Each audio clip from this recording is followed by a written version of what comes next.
Assalomu alaykum ana hurmatli kuzatuvchilarim.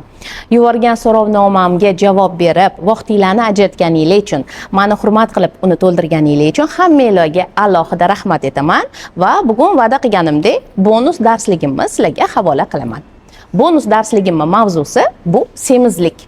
Semizlik o'zi nima, qayerdan kelib chiqyapti va nimaga hammamiz ozishga harakat qilamiz?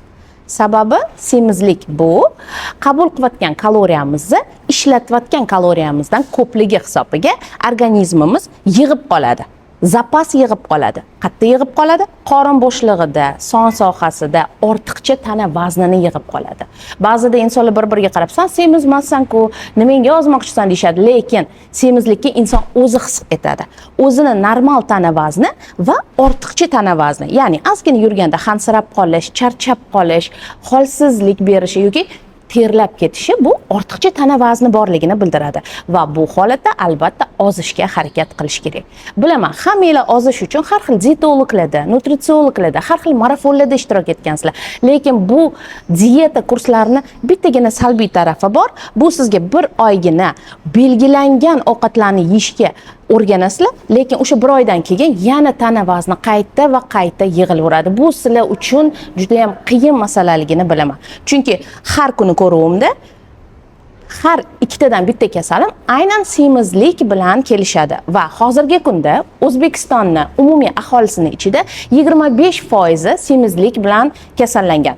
Toshkent shahar statistikasi aynan meni qo'limdan o'tgani uchun Toshkent shaharda 150 ming aholi semizlik bilan davolanishini, ulardan 55 ming aholida qandli diabetni aynan ikkinchi turi borligini aniq eta olaman. Qandli diabet bilan kasallanish esa ayniqsa semiz insonda paydo bo'lishi ko'proq uchraydi. Semizlik, qiyin masala. Uni davolashimiz uchun biz harakat qilib ta'sir qila oladigan faktorlar bor va ta'sir qila olmaydigan faktorlar bor. Bulardan ta'sir qila oladigan faktorlarimiz va qila olmaydigan faktorlarimiz haqida to'xtalib o'tmoqchiman, chunki siz ba'zi bir narsalarni o'zgartira olmaysiz va unga o'zgartirishga harakat ham qilishingiz kerak emas. Masalan, yoshingiz. Siz 18 yoshda bo'lgan formangizda 45 yoshda bo'la olmaysiz. Buni siz aqlan tan olishingiz kerak. Yoki sizni naslingiz, agar naslingizda hamma semiz bo'lsa, siz ozg'in inson bo'lib qola olmaysiz. Siz ham butun umr ortiqcha tana vazn bilan kurashib kelishingiz kerak. Agarda sizda ota-onangiz ozg'in insonlar bo'lsa, haqiqatda siz ozg'in inson bo'lishingiz kerak va bunga astoydil harakat qilishingiz kerak, chunki sizni noto'g'ri hayot tarzingiz hisobiga semirib ketgan bo'lasiz. Hamda ta'sir qila oladigan faktorlarimiz bor. Bu faktorlarning ustida hammamiz ishlashimiz kerak. Nimaga? Chunki atrofimizda oziq mahsulotlar juda ham ko'payib ketgan. Har xil mazali, har xil ta'mli, har xil rasmli, yangi urfga kirgan nimadirlar bor. Yangi ovqatlar, restoran, kafe juda ham ko'payib ketgan va biz majbur bo'lib qolyapmiz yeyishga. Agarda biz iste'mol qilayotgan mahsulotimizni zararli va foydalisini ajrata olsak, biz butun umr to'g'ri ovqatlanish hisobiga tana vaznimizni oshib ketmasligiga harakat qila olamiz. Agarda faqat dietaga o'tirib olib, atigi bir oygina mumkin emas narsani yemasdan, keyin bir oy o'tgandan keyin bo'ldi, to'lagan pulim o'tib ketdi deb yana ovqatlanishni boshlasanglar, tana vazni yana orqaga qaytaveradi. Chunki siz noto'g'ri mahsulotlarni va ko'p miqdorda iste'mol qilyapsiz. Demak, gaplarimdan tushunsak bo'ladi, birinchi qilishimiz kerak bo'lgan ish bu nafsimizni tiyish. Yeyotgan mahsulotda foydalisini tanlash. Iloji boricha miqdorini kamaytirish va bu narsani butun hayot davomida qilib o'tish, faqatgina bir oy emas.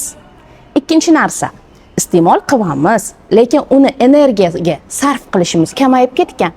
Faqat mashinada yuryapmiz, faqatgina o'tirib hali ishlayapmiz yoki kunimiz faqat o'tirish bilan o'tyapti.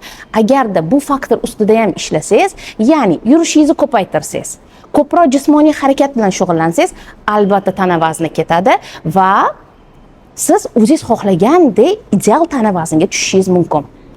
Har kuni yo'q deganda 1 soat yurish organizmda siz oddiygina to'g'ri iste'mol qilgan ovqatingizni parchalashga yordam beradi. Ichingizlarni harakatiga yordam beradi. Ichingiz kelishiga yordam beradi. Modda almashinuviga yordam beradi. Nafaqat ichak, o'pkani nafas olishi, yurakni ishlashi, asab sistema 1 soat faqatgina yurganingizda miyangizni dam olishi bu siz uchun faqatgina foyda va siz bu narsani urfga chiqarishingiz kerak. Har kuni farzandlarni olib yoki turmush o'rtog'ingiz bilan yarim soatdan ko'p 1 soat bo'lsa ham yurib qo'yishingiz kerak. Bu sizga faqat foyda.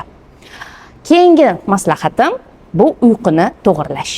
Agarda siz har kuni kechqurun soat 10 da yotib uxlashga o'rgansangiz, sizni miyangiz dam oladi, asabingiz dam oladi hamda ertangi kunga sizni yashashga bo'lgan layoqatingiz kuchliroq, stresslarga bo'lgan ustойчивость, ya'ni stressga bo'lgan harakatingiz nisbatan tinchroq bo'ladi.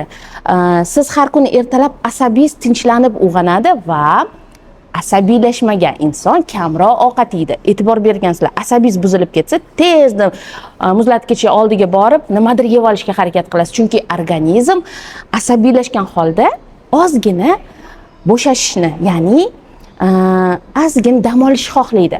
Qachon dam oladi? Siz shirinlik olib yesangiz, shokolad yesangiz, kola ichsangiz yoki birorta pirojnoyni olib yeb olganingizda tezdagina glyukoza miyaga borib, dam oltirib, ozgina o'sha holatdan chiqishga yordam beradi. Buni boshqa yo'l bilan ham qilsa bo'ladi.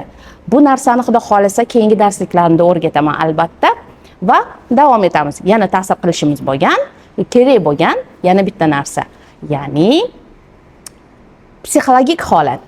Agarda siz haqiqatda men ozoliman, haqiqatda men chiroyli ko'ylak kiya olaman, men mumkinmas ichimlikni ichmasdan yasha olaman deb o'zingizga motivatsiya qo'ysangiz, ana o'shanda hammamiz birgalikda aniq to'g'ri hayot tarzini olib borib, aniq chiroyli figuraga, chiroyli qomatga ega bo'lishimiz mumkin.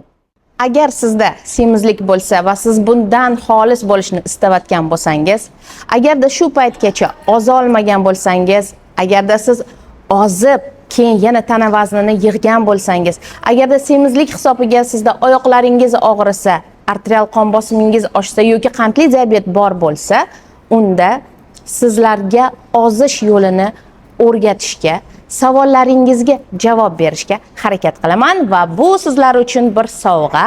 Agarda bu sovg'ani qo'ldan chiqarishni xohlamasangiz, sizni 10-iyun kuni bo'lib o'tadigan suhbatga taklif qilaman. Telegram kanalimga ulanib oling va 10-iyun kuni sizlar bilan ajoyib suhbat o'tkazamiz. Bunda hamma savollaringizga javob berishga, nimaga semiryapsiz, nimaga ozolmayapsiz, nima noto'g'ri qilyapsiz, hammasini birgalikda ko'rib chiqishga harakat qilamiz. Hamda ozgina bergan ma'lumotlarim sizga agarda foydali bo'lgan bo'lsa, men xursandman. Hammangizga baxt va sog'lik tilab qolgan holda, hurmat bilan Aziza Bahramni sizlarni 10-iyun kuni suhbatda kutib qolaman. Bunday shansni qo'ldan boy bermang va Telegram kanalimga ulanib qo'ying.